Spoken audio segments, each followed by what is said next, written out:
Hi friends, మీకు ఈ video నచ్చితే లైక్ చేయండి, సబ్స్క్రైబ్ చేయండి. మనీషా పేరు విని ఈ వివేక్ ఇలా కుప్పకూలిపోతున్నాడేంటి?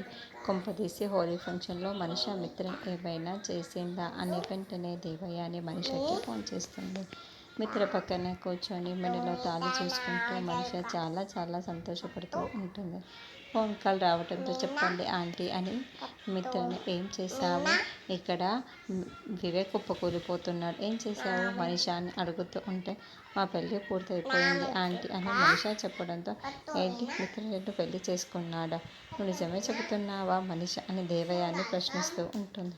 మిత్ర నా మెడలో తాళి కట్టడం కాదు ఆంటీ, నేనే మిత్రని పెళ్లి చేసుకున్నాను. మిత్ర తాళి కట్టలేకపోతూ ఉంటూ నా మెడలో నూనె తాళి కట్టుకొని మిత్రనే నా మెడలో తాళి కట్టాడు అని అక్కడున్న జనాలకి వీడియోని ఆధారాలు సాక్ష్యాలుగా సేకరించాను. ఇప్పుడు మా పెళ్లి జరిగిపోయింది, లోకానికి ఇదే తెలుసు. నేనే తల్లి కట్టుకున్నానన్న విషయం నాకు సరిగ్గా మీకే తెలుసు అని మనీషా చెబుతోంది. అక్కడికి వచ్చిన జయదేవ్ అంకుల్ కూడా మిత్ర నా మెడలో తాళి కడుతున్నప్పుడు వచ్చినట్లుగానే నేను నమ్మించాను. మిత్రనే తాళి కట్టాడు అని జయదేవ్ అంకుల్ కూడా నోరు తెరిచి చెప్పిస్తాడు. నేను సాక్ష్యాలను ఇలా రెడీ చేసుకున్నాను అని మనీషా చెబుతూ ఉంటుంది. ఆల్రెడీ లక్ష్మికి ఆపరేషన్ పూర్తయిపోయి స్పృహలో లేకుండా బెడ్ పైన పడుకొని ఉంటుంది.